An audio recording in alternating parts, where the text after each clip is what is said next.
Welcome to the Creative Ascension Podcast.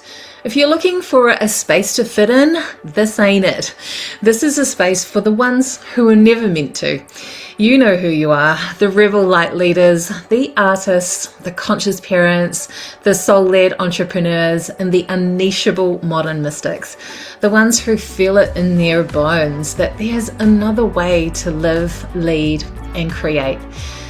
Here, leadership isn't a strategy, it is embodied. Creativity is not a skill, it's your life force, and your life itself becomes art.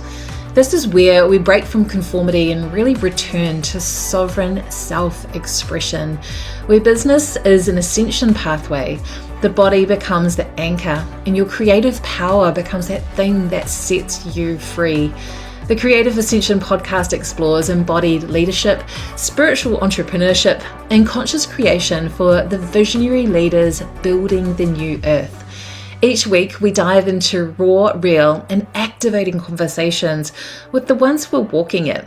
The artists, the builders, the disruptors, the cosmic architects of the new paradigm. The ones like you who are choosing truth over approval, freedom over safety, and expression over perfection. I'm Debbie Lim Creative, visual alchemist, new earth artist, and this is your reminder, your body is the canvas, your frequency is the paintbrush, and your life is the masterpiece waiting to be lived. Welcome to Creative Ascension. It is my absolute pleasure to introduce today's guest, my brand new soul sister, the Embodied Evolution Mentor herself, Chenisse. How are you? And you know what? I just tripped up on the word there because for a minute I went to say revolution, and I was like, it's evolution. And this is something that I've been hearing in my higher guidance, and I had a great chat with a friend who we got talking about what's the difference between a revolution and evolution. So I wonder if you chose that intentionally. I love this segue. Yes. Thank you so much for having me on this podcast. Hearing the introduction, I'm like, yes, that's it. That is the mission. That is what we're doing here. And I just feel so grateful to be invited into this space with you here today. How am I? I am like buzzing. I feel so much heat coming off my body. I'm excited to see what's coming through in this transmission. I feel like we're going to surprise ourselves and create some magic here together. Yeah. The difference, I love that you brought that forward, the difference between evolution and revolution. And for me, evolution is living on the edge of life itself and really being in that space of channeled innovation and bringing forward this new earth vision that we have and really looking at all corners of our life ecosystem, all of our relationships, and anchoring that frequency of unconditional love to create ways of being in the world that haven't been seen before, but are also this like ancient remembrance of a grand future. And that is a revolution, right? And so when we think of revolution, it's like a circle, right? It's like 360 degrees is one full revolution. And so as we're also tuning into the great revolutionists, like the Martin Luther King Jr. is like the Mother Teresa's, like what they're bringing forward and the frequency that we're invited to tune into with the revolution that gets to be us being in our soul mission that gets delivered through the vehicle of our business, that is the movement that we're here to lead, then we too are tuning into that revolutionary archetype that is us living on the edge of our evolution. So they're kind of like weaving together of different aspects of the same concept. Beautiful. See, we're doing it already. That wasn't a question that I wrote down. It just like it was popped through. That's how I roll. But yeah, I love that. That's what we were talking about. We were talking about, and I've become quite a fan of etymology. I used to say, oh, that doesn't matter, and it fucking does, of course. You know, words are spells, 100%, and it's always so interesting becoming more conscious of that as we intentionally create our future through every word that we speak, which is why spaces like this are so exciting right now. Mhm. For me, I was sort of thinking like, because I've had this thing with like rebellion and like breaking free and stuff, but there's also an element of me that's really done with like fighting, having to Mm, fight for our freedom, because and you know there's definitely people that's what they're here for, right? They're here to stand in the front line and be those real warriors, if you like, whereas I think I'm more of a I'm going to hold the space at the back, a few rows back here. I just want peace, and I think the best way that we can you know actualize that on earth is to be that within ourselves, so I don't get too tangled up in all the fighty. So I guess revolution's got an element of that in it. There's a little bit of smoke on the winds with the word revolution, and then evolution feels like the spiral, you know. It's like it just gets to keep like growing and growing and growing. there's a thread there that I'd like to riff off of. Okay, cool. And so in my world, there's an archetype that I like to call the rich revolutionary, who is rich in unconditional love, rich in vibrational truth, and rich in authentic power. And this is an evolution of the sacred rebel. And in the way I've framed it, the sacred rebel is playing out this like fight nervous system that kind of develops in our teenage years when we don't have that community of support to walk us through the rite of passage, when we're actually waking up to like, oh, wait, all of these things that are happening around me and societal norms and cultural norms and family norms are not the truth of my soul. And so there's like this disconnect that can happen that puts us into that fight stance, and it's an activation in the nervous system. There's nothing wrong with that. And talking back about etymology, think of the word activist, like the root word is activation.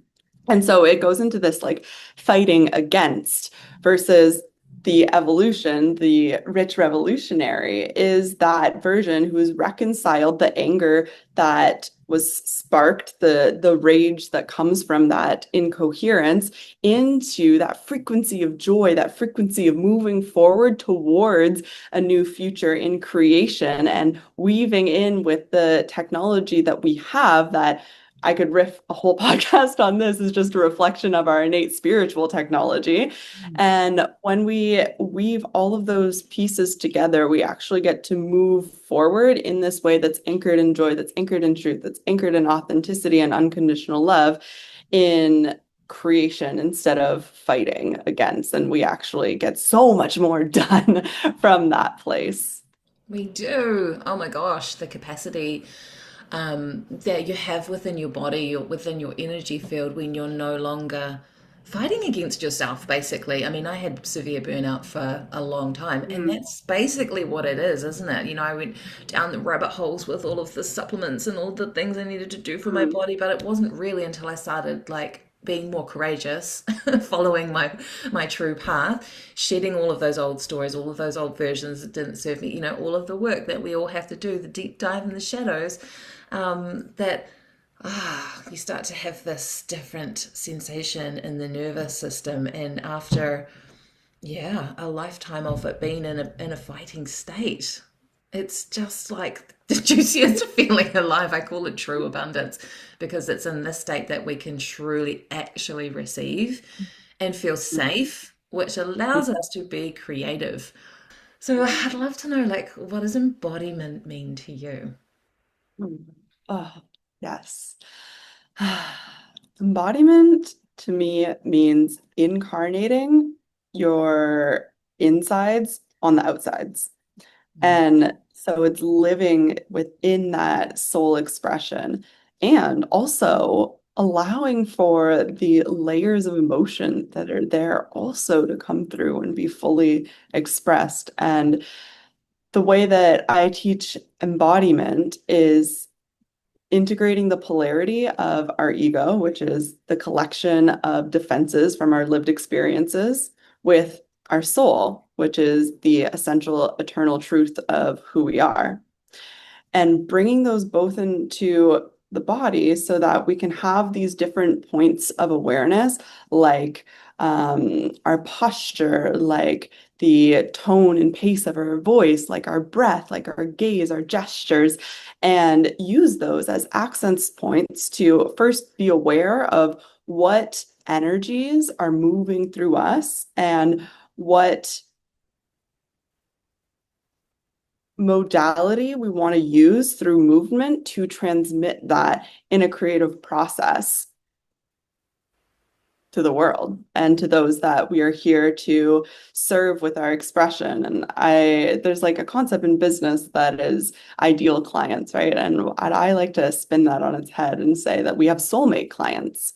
And when we're allowing ourselves to be in our full soul expression, to fully incarnate our authentic truth from that deepest layer of being, while making art with all the emotional layers that we're transmuting from the lived experience, then that transmits a clear signal to the soulmate clients that we're here to serve, and they are naturally magnetized to us. And yeah, that's how I like to frame embodiment. I have similar, and what I witness is that when people start thinking about my dream client avatar, they're starting to come from the mind and they're starting to like conjure up and try and grasp onto something. Whereas we know, well, I believe that magnetism is something that you create, like it's almost like it's got its own tone, its own song, your magnetism, based on your lived experience.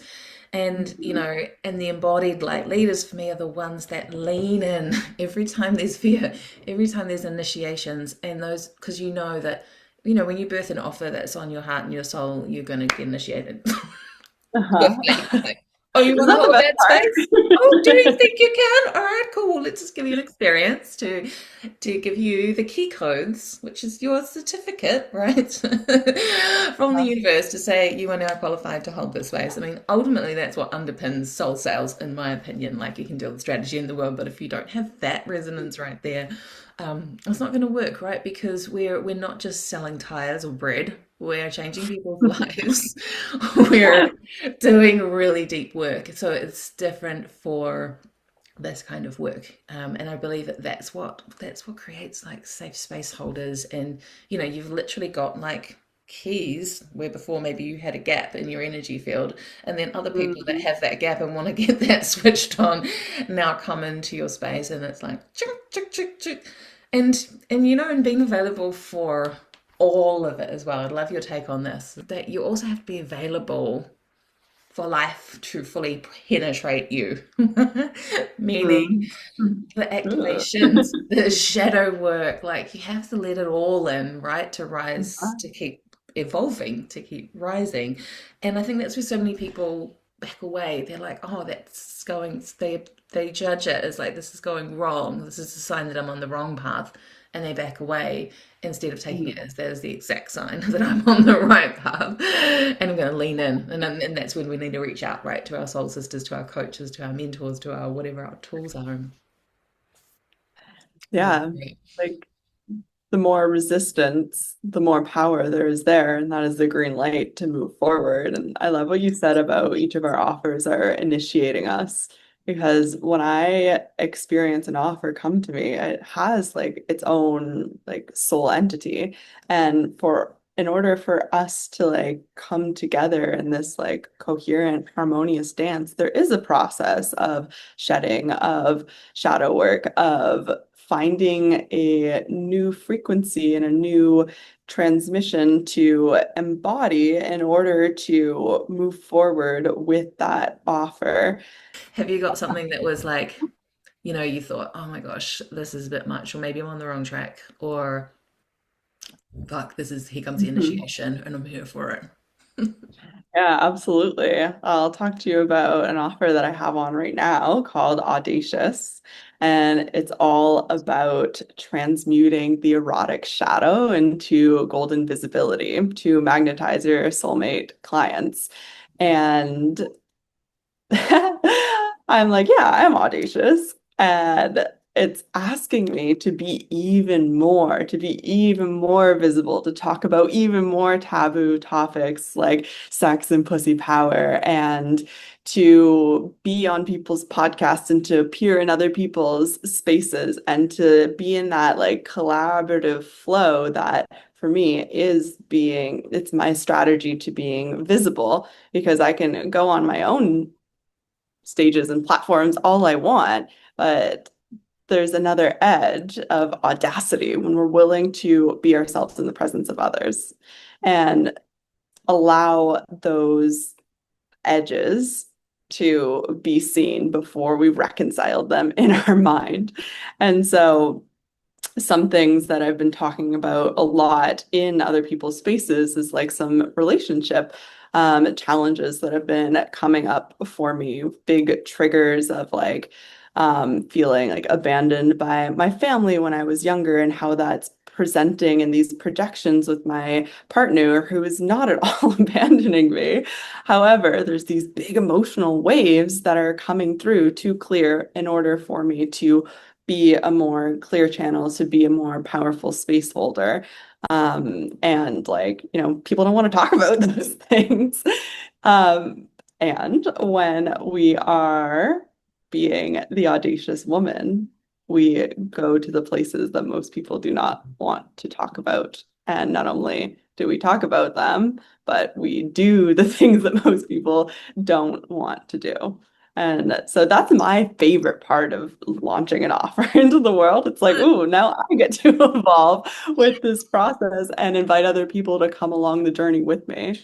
Yay. Oh, well, I want to celebrate you because it's actually not often that I meet someone with my same level of vulnerability. And I often get what I call the vulnerability hangover of like, did I say too much? And oh my Huh? gosh.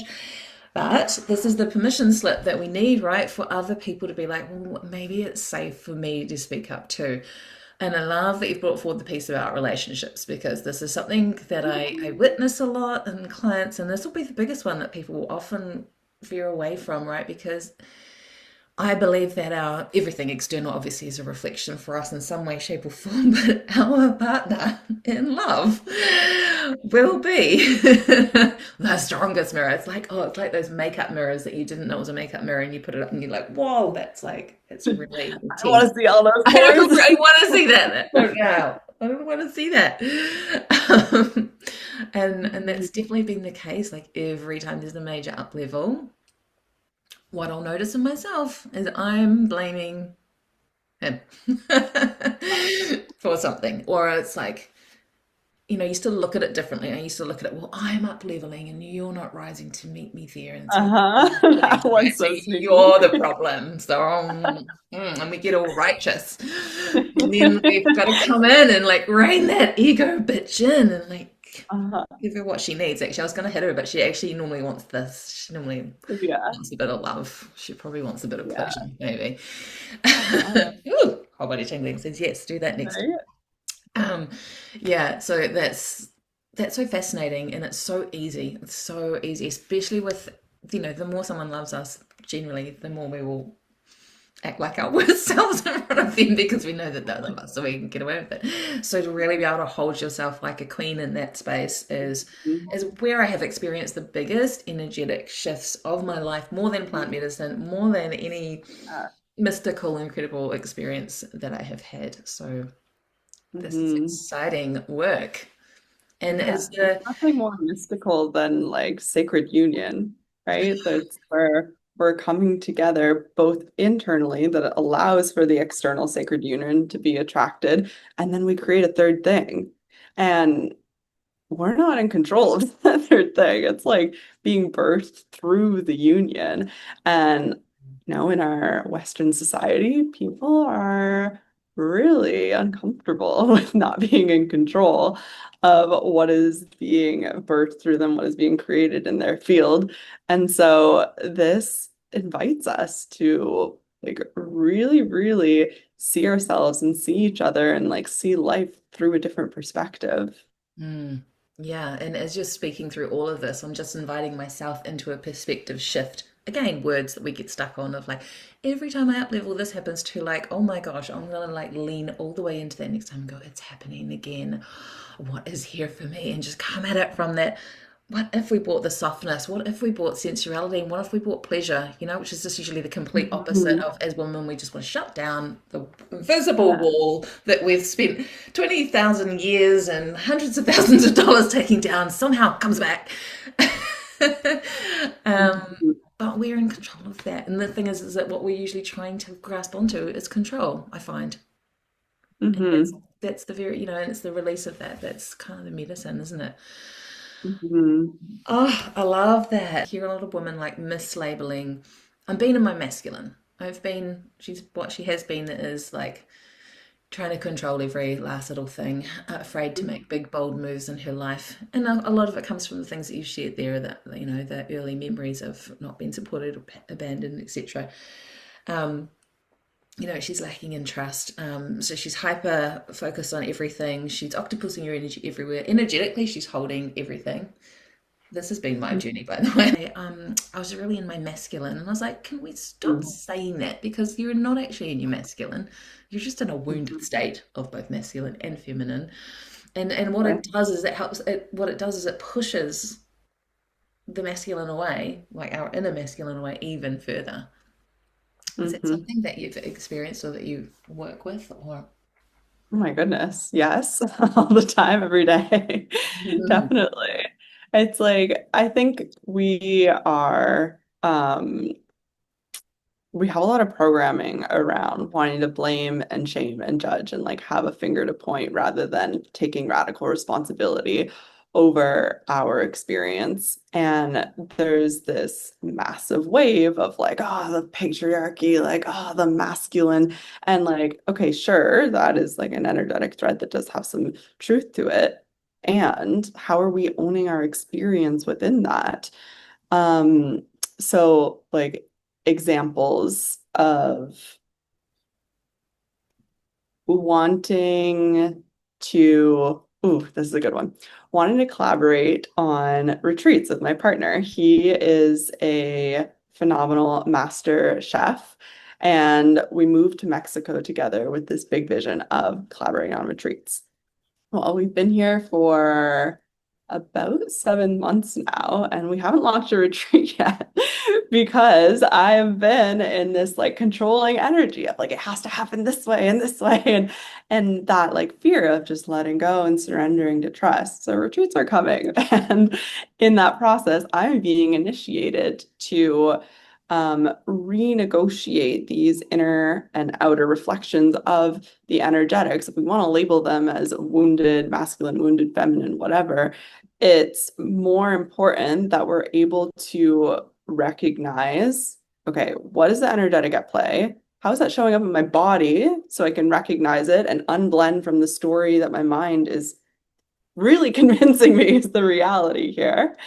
And then take responsibility to shift that in how we're showing up in action, in relationship, and partnership, so that we can have the desired reality that we're is trying to be co-created through this partnership, through this creation, through this experience.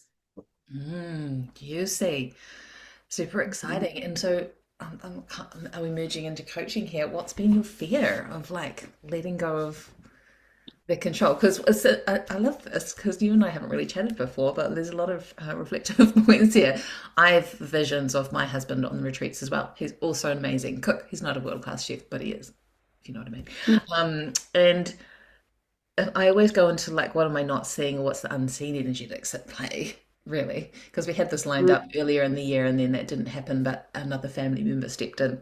And for me, it was like, if I'm really honest, I'm not really fully ready to let him see me in the version of me that holds these spaces, because she is out the gate.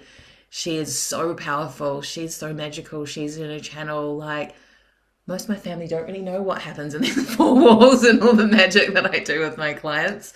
That's not something that's seen in everyday family life. So what happens when those two worlds collide?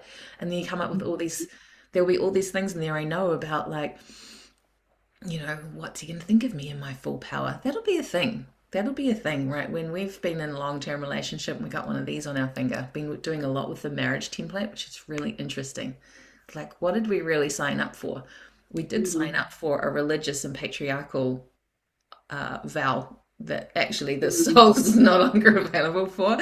So a lot of us women, whether you're married or not, in partnership and union, are we're reweaving that template right now. But yeah, it's like, oh, that doesn't kind of fit with that the woman's this crazy, powerful, wild witch space holder that's adored and loved by people, and maybe also not in some corners as well.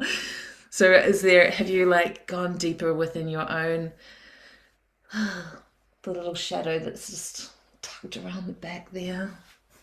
Definitely. This has been like so at the forefront over this eclipse season. And there's like a fear there that if I show him my true self in my full power, that he's going to try to like shut it down or he's going to like leave me. And it's again that same abandonment thing, and which ends up in like me self-abandoning. So it's like so Yeah. interesting how the thing that we're resisting and fearing the most is actually the thing that we're currently feeling.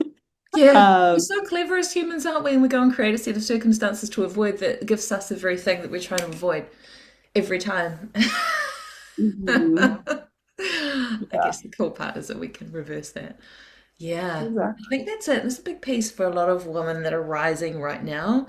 Um, and there's been a few brave souls that have gone first in this space. I'm thinking there's a New Zealand couple running a retreat at the moment called, actually, I don't want to misquote, but I think they're called Relationship Rising, Jenny and Dan, and they've kind of been paving the way with this for for a really long time, this union work. And so I'm thinking that there's going to be a lot more of this popping up over the next Mhm. wee while. Um, One piece that I do want to like bring like context piece that just came into mind that I want to share is that we have done a smaller scale of collaborative work together before. We used to do conscious date nights when we lived in Canada, and so we'd go into people's homes and usually parents that don't want to go through the challenge of trying to figure out like what to do with the kids and planning a date and all that stuff.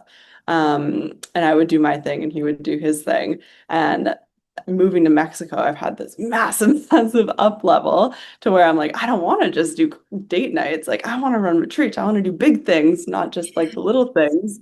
Um, and there's this like recalibration that's happening within myself and within my business, within my partnership. And um, I think it's just like allowing that to be a fluid process and to keep putting things out there, and things are going to materialize as they're meant to without me having it like all figured out up here first. Absolutely. Yeah, my ears just went totally crazy and something just went shoo through there as you were saying that. And this is similar to what I was teaching my gang last night. I was like, when I had that moment that you've had, right? You were in the space, you've seen, you're given the blueprint in your comfort zone, if you like, of Mhm. all the codes. And then it's like, for anyone that's listening, if you're running a circle, well, you can run that as a retreat. If you have a signature process, that can be a coaching container that goes for a year, that can be a weekend workshop, that can be a retreat. Like, these things can all be made into whatever structure we like. As we heal our inner masculine, we get better at building bigger and holding bigger structures. So it's the effort and the surrender, isn't it? You take the action steps, but then it's like yoga. You get yourself into the pose, and then you breathe, and you have to soften. You're never going to like touch your toes or reach that little, extra millimeter that you're looking for. Um, Mhm. so this is exciting, and I think it's faith, isn't it? When we trust Mhm. that it's already done because you've been given the nudge. Therefore, it's a God-given idea. So Yes, absolutely. Like I would return walking from that. one foot in devotion, one foot in gratitude. and surrendering the timeline. And I love that you brought in that piece that you had the vision and you were launching for 3 years and no one signed up. And then on the third year, 10 people exactly as you saw it. And that was your process of like coming into your embodiment and calibrating your frequency and building the structures and um, being in that edge of evolution for yourself. And I think there's a lot of people that kind of hide that in the background and are like, no, like I'm great. I've always been this great. Look at what I've created. Yeah. Yeah, I love Yeah. the empowered vulnerability that you share in your body. Yeah, that's what it is. That is what it is. Do you want to share with us a little bit about you and your story? Because reading about your Yeah. story, how you got into this work, I'm always so fascinated by what life hands us to activate us into this work because, some people probably pop out of the womb ready to go. I don't know, I've never met one, but most of us receive a bunch of really gnarly, challenging, life fracturing experiences which turn us into these walking, talking, embodied pussy goddesses. But we don't just happen overnight. So do you want to let's go back and just take us through a bit of your story? Any parts that you want to share or the whole lot, I don't mind, whatever you feel. Like, how much did I share on that form? It starts with um, getting hit by a car, which I got really excited about, which sounds evil, but I just in my I work, love you. with the bones and how it impacts and trauma impacts our creates this pattern that we live by, and then how we can I work with the bones to unravel that. And sometimes, we get a broken bone because it's so tight that life's just she's ready to be cracked open, and it might be something Uh-huh. like that. So yeah. Yeah, let's talk about the car accident. I haven't talked about that one in a while. Okay, I'm gonna get closer to the camera so you can see. I Wow. have scars on my Wow. face because my face literally busted open. And yeah, so in what year was it? 2016. I was in the middle of my university undergraduate. I'm studying business and psychology. And I was going down a path of addiction to drugs and alcohol. And one night, it was like very common night. I had like drank so much and, smoked a ton of weed and was no doubt about to go like, I don't know, how much drugs do you talk about on this Oh, we'll talk podcast? about all the drugs. Yeah, no, you're Okay, one of great, my early great. members, but there's Yeah. basically no rules. Yes, talk about anything. Okay, amazing. So I was on my way to go like to the bar and, do lines of cocaine and all of these things.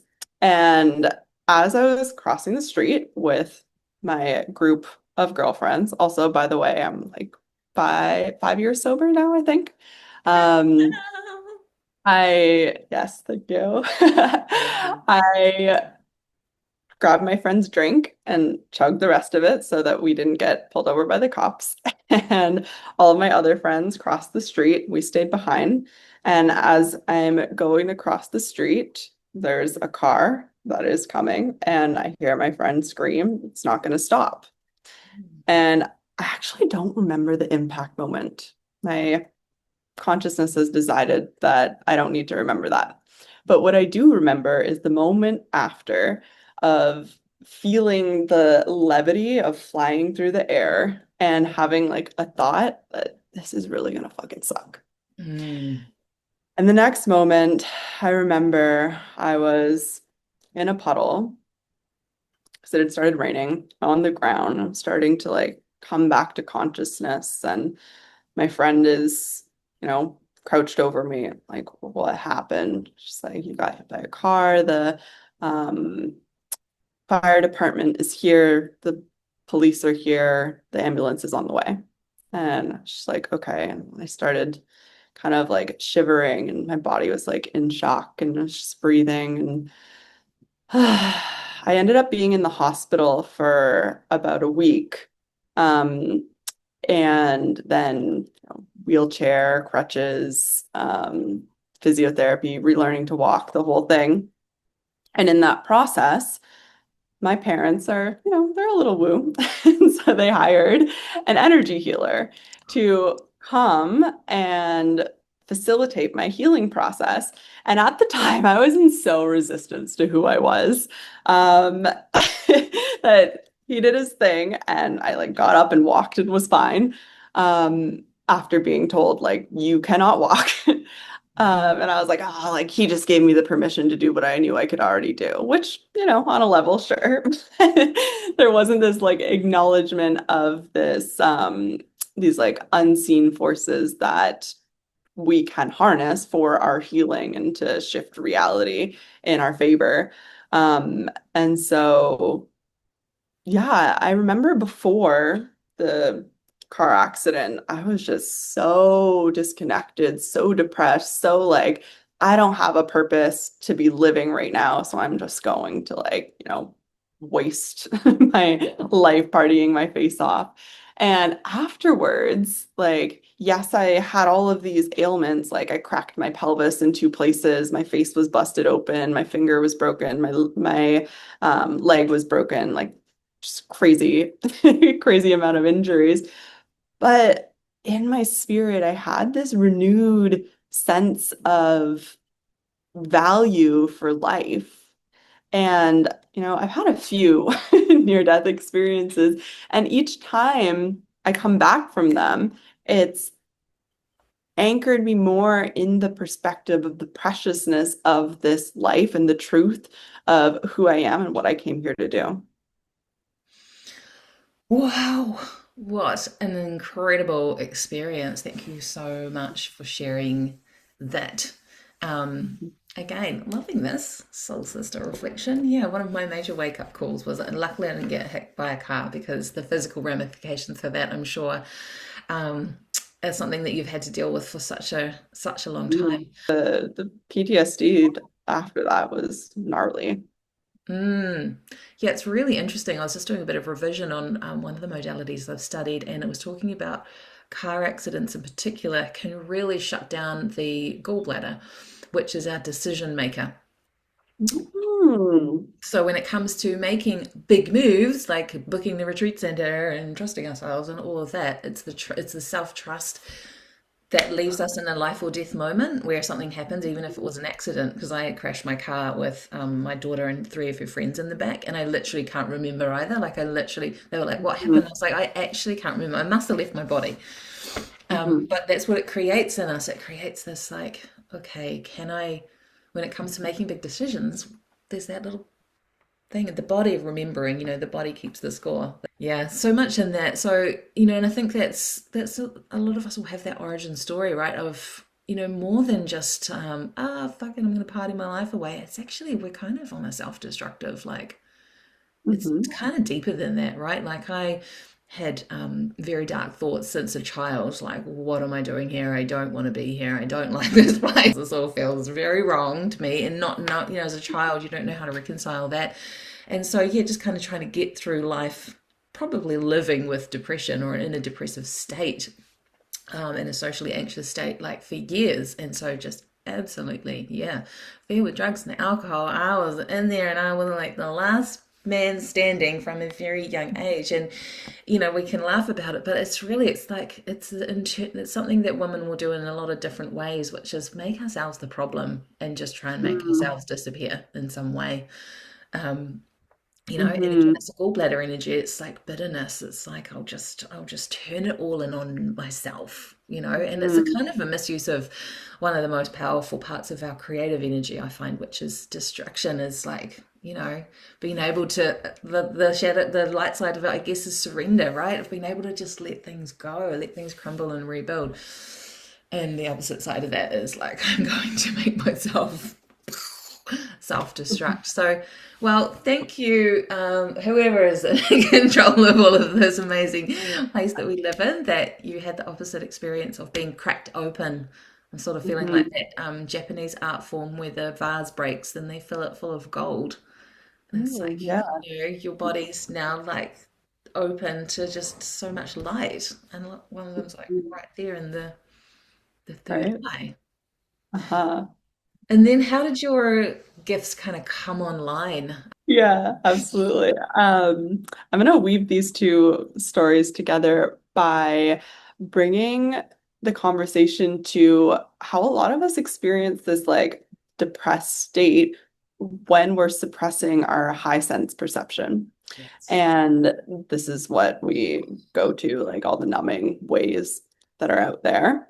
Um, and internalizing all of the information that we are sensing that is very real. Mm. And until we come to a place of reconciling that, of saying, stop gaslighting ourselves and be like, oh no, like this isn't social anxiety, this isn't depression, this is a folding in on itself and like self-destruction rather than a self-expression of the gifts that I hold. And oh my gosh, it took me so many more years to, Mm. and a few more near-death experiences to actually um, own this part of myself, this highly attuned to energy part of myself. And so where do I want to go with this? Well, during COVID, prior to COVID, I was a flight attendant and we all got laid off for a unknown amount of time during COVID. And so I I would like to say that after I got hit by the car, I was no longer, in the grips of all these vices, but that wasn't true. Like I relapsed and went back to my old ways. And so when COVID came around, I found myself like drinking alone to the point of like blacking out in my apartment. And I was like, okay, like, and having such dark thoughts of like, you know, I don't want to be here anymore. And I came to the point with these thoughts of like, okay, well, like, I don't want to die. And if there's this part of me that's saying, like, I don't want to be here anymore, like, how do I reconcile this? Like, what can I do? What's in my power to shift this situation? And so I had an experience of like going off birth control, of starting to see a therapist, of starting to meditate and practice yoga and be in nature. And then all of these gifts like rapidly came online. And I had like the craziest spiritual awakening of my life where I was like channeling all of these like different energies and my higher self and ascended masters. And I was like, well, I don't know what this is. And so, as you do in your early 20s, you book a one-way flight and fill a backpack and go live in another country. And so that brought me to Costa Rica, where I ended up sitting with ayahuasca for 4 ceremonies in a row and was absolutely cracked open to all of the like mysteries of the universe, of actually feeling in my body this ability to channel life force and to recalibrate my own body, and then to tune into these cycles of karma and patterns and recognize that in the environment, and to become attuned to the cycles of nature with the moon and like all of these things. It was I'm still having integration moments of this time of my life every day. For a long time. Um, Yeah. yeah. And so after that, I ended up having these like really insane, earth-shattering memories of childhood abuse, assault, and in the surfacing of those emotions and actually allowing my body to grieve and purge, it created the space for those soul gifts to actually anchor in my body rather than just being this like etheric experience. And so I went on this pathway of um, finding structure for that. And so I did a yoga teacher training. I did a Reiki training, theta healing, Ayurveda. It's just like went on a rampage. I'm like, I'm starting a business. I love it. Went on a healing rampage. It's the best kind of one to go on. Wow, Yeah. amazing. Oh my gosh. So what sort of period of time frame are we talking? I'm getting a sense that this is all quite intense. Yes, it was very intense. So I got laid off in March of 2020. I went to Costa Rica in like on New Year's, January like 1st or 3rd of 2021. And I did all of these trainings within like 3 months. Oh, wow. That's even less than I thought. But yes, that is a lot. Wow, Yeah. amazing. Yeah, I Mhm. think it's really important to go back, like just again, something about the way that you said it. Like it's, I've been really delving into like, as we do, what's the best way that I can say about how I help people? And I'm like, well, really it's self-expression. Mm. And but this is so much more than speaking, and it's so much more even than being creative and making art. It's the expression of who we are, and our gifts and our spiritual gifts is something that we actually don't hear about as a lot of. In other cultures, they know this, they recognize this, that when someone is in some kind of mental state, that they recognize they're paired up with the shaman. They're taken on an initiation through the shadows, and to have they have systems for this. We don't really have that so much in our Western world. We kind of got to go alone. But they do say that the antidote to depression is expression, not is it's not joy, right? It's expression, and the joy comes after we find that. So letting ourselves be who we truly are, I think, is probably the best thing that we can do for our health and for the ascension of the planet, right? So wow, I just want to celebrate you for your courage, and for you then obviously just ripping off the band-aid and going all in on this thing. Um, yeah, there's Yeah. so many amazing points in there that I think can really serve a lot of people. And when we publish this episode, we'll maybe put some like helplines or next steps under there for people if any of this has brought up anything for anybody. Because it is it's the remembering of, yeah, you kind of can't have one without the other, right? It's remembering all the stuff that we've packed away in the cupboard that we didn't want to look at, or we didn't want to name, or we didn't want to Oh, we own. didn't even know we're there. Oh, we didn't know it was there. How do you help people in the world now? What does life look like for you on a daily basis? What is it about your work that just lights you up? And or any other just nuggets of wisdom that you want to share that might help someone else?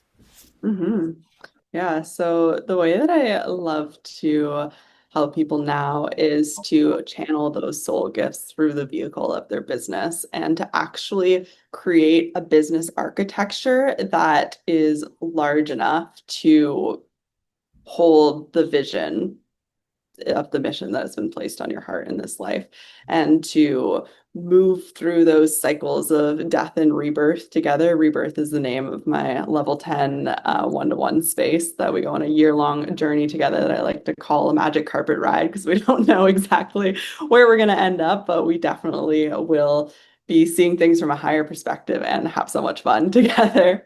And in that, there's polarity integration that I guide people through, as I was talking about before, and emotional alchemy, somatic mastery, and really like bringing what we find there into soul-led business strategy. And I love mixing those things together to really like expand the power that we are able to hold, and expand the pleasure that we're able to hold, and expand the truth that we're able to hold, and bring that through in these ripples through the collective. And so, yeah, day to day, I'm having conversations with people, I'm holding space with people, I'm visioning with people, and creating like strategic action plans that keep stretching to that next level.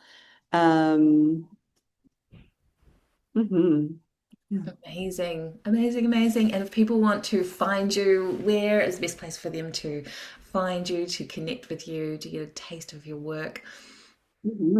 So the best place to connect with me is on Instagram at Evolve with Chenisse, and DMs are open. I'll have a chat if something in here sparked excitement, remembrance for you. And I also have a podcast that I think you're going to be coming on called Rich Revolutionaries. And so I have some episodes that you can get a taste of my world and my work there. Oh, amazing. Thank you so much, Chenisse. You are incredible. What a story. What a woman. I feel like there's like so many more stories in there, and we didn't even hardly scratch the surface on the shadowy pleasure archetype, which I was really excited about. So we might have to get you back again sometime and go deeper. It's so nice to meet a fellow soul sister that's out there also helping people step into their full soul alignment. Because let's face it, there is nothing that's going to activate all of the things that we've talked about today. Your call to courage, your integration, your activation of your gifts, all of these things, then stepping into a soul business. I think that it's the fastest ascension pathway that there is. So thank you for the work that you are doing in the world, and thank you for being you, and thank you for showing up here today and sharing your heart and your story with us, and for being so open and vulnerable, because this is how we anchor the new earth frequencies. And now it's remembering that we're all one, that there is no such thing as perfect, and that everybody's journey is their journey, and we're all in this together. So let's share the ride and share our light and our magic. So thank you so much. Thank you so much for having me here. It was such a pleasure to drop into you and get to know you and feel you more through this conversation. I'm very excited to host you and also possibly be back here another time. Yay, amazing. Thanks, beauty. Thank you for being here and for sharing this space with us today. If something in this episode stirred, opened, or resonated within you, I invite you to follow the podcast and share it with your soul family. Please send us some love and give us a 5-star review if you loved it today. Your listens, shares, and reviews help this work ripple outward where it's meant to land. For deeper connection, you can visit debbielimcreative.com or find me on Instagram at debbielimcreative. And I'd really love to hear what moved or awakened for you in this conversation today. One final reminder, you're not here to fit into the old world. You're here to birth a new one through your body, your creativity, and your frequency.